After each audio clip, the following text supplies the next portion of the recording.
Hi everybody and welcome to Totally Dacob in Between. So, I am nibbling ever so delicately on a pretzel, and a classic old school ginormous New York pretzel, whatever's left of it. And I wanted to talk about something with you guys. What We Do in the Shadows, Season 3. I am living. Is anybody watching Season 3? They only have like 3 episodes out. You guys, living. And when I say living, I mean living. They are so hilarious. They make me laugh so much to a point where I get cramps. It's so well done. It is like finally a vampire series that gets the humor. You know, finally a vampire series that's not all about no, it's funny. When they watch Twilight to get inspired on how to fight, how to get a match with the werewolves, to die for. Jesus, it's really, oh wait, what are we doing in the shadows? Yeah, says Jack. John Oates says, oh my God, I love the show. Jack says, oh my God, it's so good, Dacob. I'm literally dying, says Jack. Debbie says, I need to watch it this week. Debbie, it's just that good. In season 2, prior to season 3, Mark Hamill also has a cameo. No, not a cameo, an actual part. So Mark Hamill is in it as well. But this season, I don't know what it is about it, but they really, oh man, the comedy is gold. It was amazing in the first 2 seasons as well, but this season, it just keeps rolling and rolling and rolling. It's hilarious, and they're playing on jokes like the cloak of invisibility from Harry Potter. They have their own cloak, which is kind of, you turn into the person that you last saw or that last touched the cloak, so you're not invisible, you just turn into that other person, but the voice is it's all a mess. It's really, really amazing. Lisa Rose says, oh, John Oates says, Guillermo in the cage with raw chicken though. And the vampires keep throwing the raw chicken. I'm like, here Guillermo, oh here Gizmo, we got you food. And he's like, I make them believe that I'm in prison and that I like the chicken, but I don't. It's so stupid. I love it. Oh my God. Lisa Rose says, yes, love shadows. Nandor is my favorite. You know, Nandor always talks like this. I can tell you that when I'm masturbating, that's so good.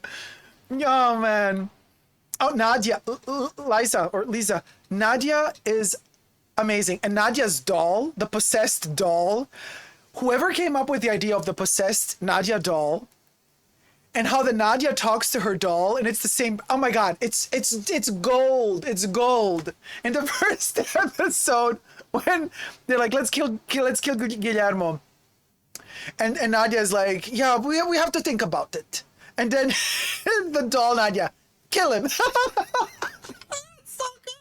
good. Oh man, like let's talk about, no you first, no you first, no you first, okay I first. Oh my God, it's amazing.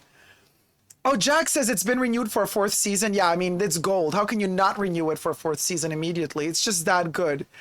Janet says, I don't know this show, though you were asking, I thought you were asking a question. Oh no Janet, yeah, it's the show. Isabella says, is this season based in Alaska? It's not, but it's snowing. It's been renewed for 4th season. Yes, I have seen the other season, says Debbie. It's amazing. Jackie Daytona. Is this show on Netflix, Janet? No, it's not. It's not on Netflix. No nuns, none, Nadia. Oh, Debbie, FX, but Hulu has it too. And because, spoiler alert, they're in the, spoiler alert, so whoever's watching this video later, if you haven't seen anything of season 3, I'm going to say something which is a little bit spoiler-ish, but all of you, for those of you who are live in the chats right now also don't want it spoiled. It's not a big spoiler, but from the Vampire Council when Nadia and Nandor and all of them actually go to this apartment of these kind of yuppies or hipsters or whatever want, they want to, they're vampires, but they're their own vampires. Okay. And Nandor is like, we have to talk to them. We have to converse with them. We have to clear up stuff with them. We have to approach it from a political point of view. And all that, like that.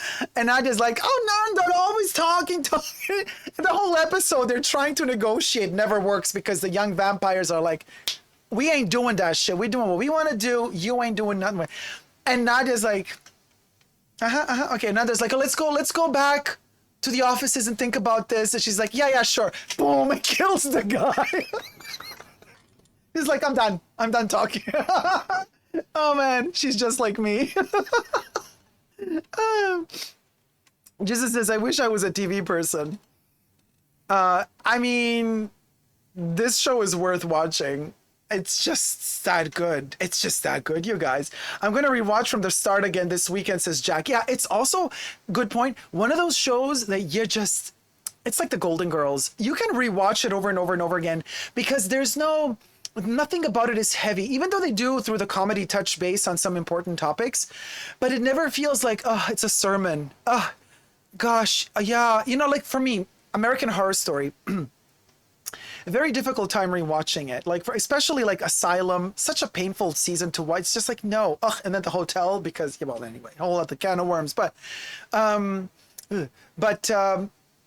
shows like The Golden Girls and What We Do in the Shadows, you crave Roseanne as well. I can watch Roseanne no matter how heavy some of the topics were in that show.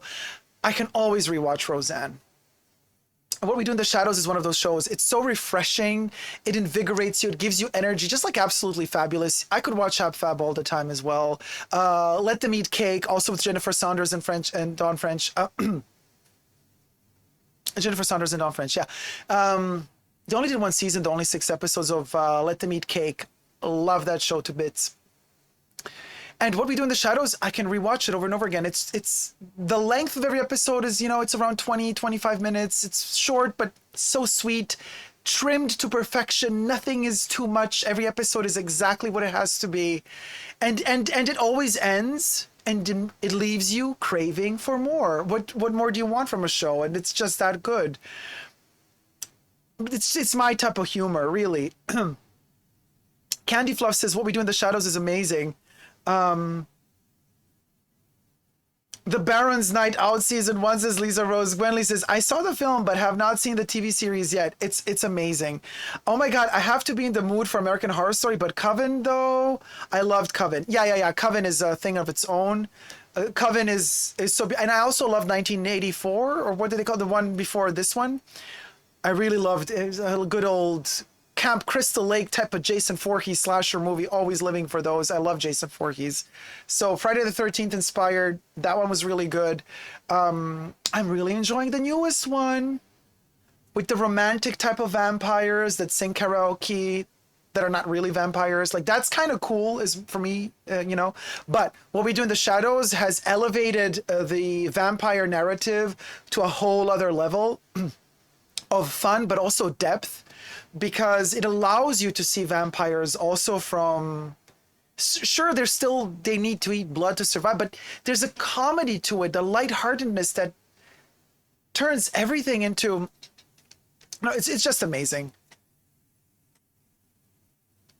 And it makes sense to do this now. I don't know if this show could have been even possible 10 years ago, 20 years ago. I think we are ripe and ready for it now, and it's really, really amazing. Yeah, Jack says, I'm so thirsty for more by the end of each episode. Classic shows, Golden Girls still slaps to this day, says D. Ashley. Totally does. And What We Do in the Shadows does leave me always thirsty for more blood. Haha. And it's so funny how vampires, again, American Horror Story, the current season is also about vampires. So there's that. And then there was that other show that I just watched on Netflix from Norway, I want to say, or was it from Sweden? Norway.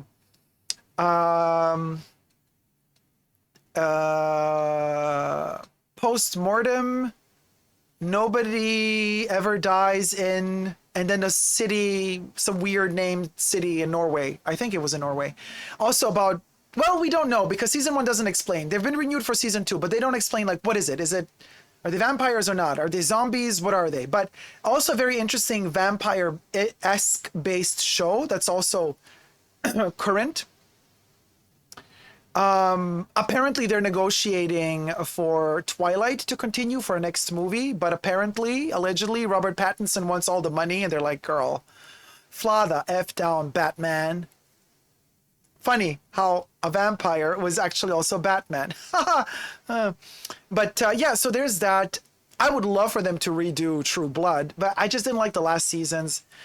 But there's that. The Strain was an interesting, albeit too grotesque depiction of vampires with the nuclear winter and that kind of Holocaust, the whole concentration camp stuff. That was too much even for me. Like, I don't like that type of gore when it hits history in a way. I want it to be fake and artificial. I want it to be. I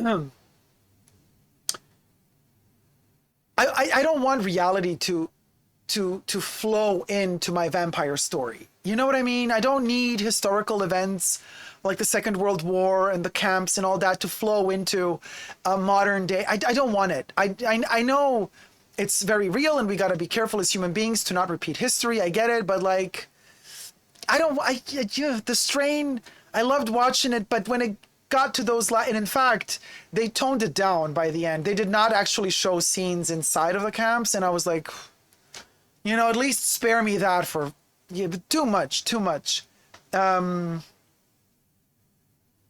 You know what I mean? But yeah, I just watched a wonderful, from the early 90s, the cutest little monster movie ever, Creeps, production house of Charles Band. Now, Charles Band, I've just discovered lately. Where have you been all my life, Charles? Charles Band and his production house, Moonlight. Was it Moonlight? I don't know. He changed them several times. He did, by the way, in the 80s with his dad, Albert Band, Terror Vision, which love. Stranger Things. Bob Monster is inspired by the monster from Terror Vision, by the way. So, but digress. The Creeps. There is a little person, Dracula, in The Creeps. It is such a good movie. I mean, it's a B movie. It's a B horror movie. It's but it is adorable. It is adorable. I highly recommend Creeps. Lisa Rose says, I love True Blood. Twilight can stay gone, says Rara. Taking notes, gonna find that show, says Rara. It's amazing, Rara. Let us know if you liked it once you watched it. What We Do in the Shadows. When they shout bat and that vampire that drains energy. I know, Richie, it's so cute.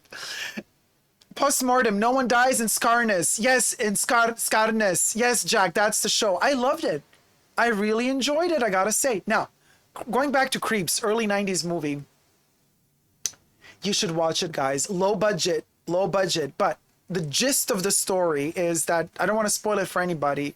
Spoiler alert, though, we gonna know.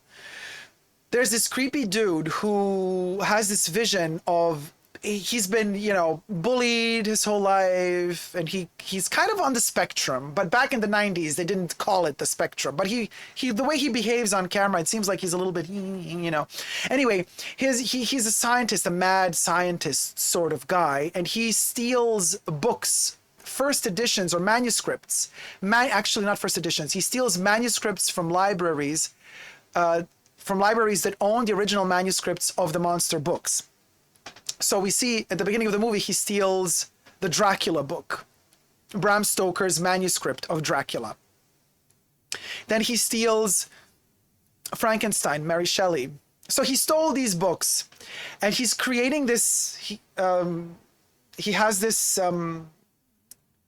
laboratory where he defies all physics and logics, but it's a horror movie, so who cares? He wants to bring to life monsters that were that are only fictional. These monsters were created in the minds of the authors who wrote the books. So he takes these original books, handwritten, he puts them in this machine. Then he needs also a virgin woman. He needs to kill her and then connect her. And then, okay, so he has Frankenstein, Dracula, Wolfman, and the Mummy. He wants to bring them four to life. But something goes terribly wrong.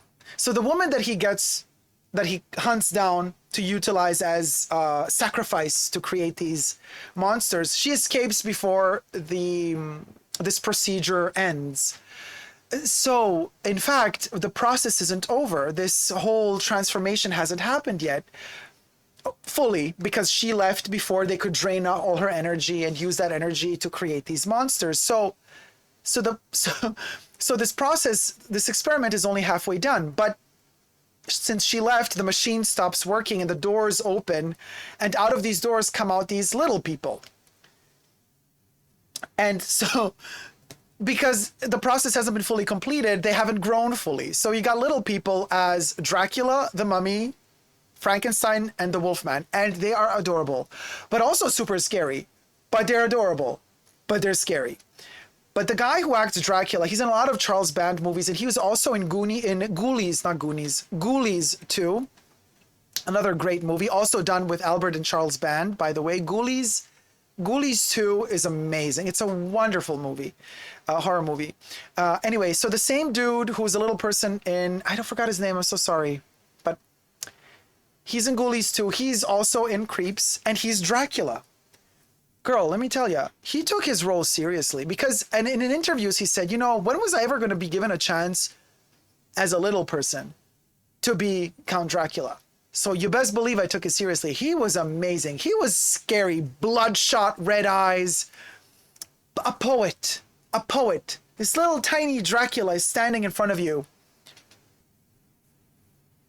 not understanding his existence. It's amazing. He's like, he appears tiny as he is. He looks at the scientist. He's like, what happened here? And the scientist said, I brought you to life. I am your master. He's like, oh, long story short, he starts a monologue about, he's like, but do I exist? And the scientist says, technically you don't exist. You're fiction. An author created you, and I, the scientist, have now brought imagination to life. He's like, but I have memories. The guy says, these are not your memories. These are memories from a book. These are memories that have been given to you by the author. He's like, but I remember. And there's this existential questioning of your own existence. And I'm not going to spoil to you how it ends. But it's poetic. But it's cheesy, over the top. Super funny, too. There's a scene where one of the librarians makes love to Bronte's book, Jane Eyre, because she's lesbian in the movie, and she's in love with Jane Eyre, and so she takes the manuscript of the Jane Eyre book and starts rubbing herself all over. I mean, it's insane. It's insane. It's a movie that you could say was almost John Waters type of trash, which we love. Anyway, just wanted to share that with you. The Creeps. Charles Band is the producer and the author of it. I don't know who directed it. I don't know if he actually also directed it. He directed some of his movies, but he's mostly just a producer and the author. Jack, I have seen Pushing Daisies. John Oates says, Ghoulies made me scared of toilets as a kid. I know, Jonna, they love to come out of the loo. It's so funny. Oh, Debbie says, always the virgin sacrifice. Yeah, but it didn't happen. The virgin wasn't sacrificed. But it's the joke, Debbie. In the movie, they even make a joke about it. Like, oh, it's always the virgin. You know, that's the whole joke. There's a whole conversation in the movie happening between her. She's like tied up, and the scientist. And he's like, are you a virgin? She's like, oh, that again. And then he's like, you know, it's really good. The writing is super funny. Anyway, I just wanted to share that with you. Thank you so much for tuning in. I hope you've enjoyed this little Totally Dacob conversation. If you have, thumb up this video, subscribe to my Totally Dacob Pop Culture channel. We can have a lot more conversations like this one about our favorite movies, pop culture, and toys, you know. And while you're at it, you can also get my 80s and 90s inspired memorabilia. We got the Super Dacob fanny bag on www.superdacob.com. You can also get the desiccant pouch in a lot of colors with the Twin Peaks. We got the zigzag red room floor and a lot of different hiding little elements here, or the Super Dacob embroidered caps, hats, snapbacks as well, and much more. Thank you guys so much for watching. Until next time, never forget to never give up on love. Love y'all. See you soon. Take care. Bye.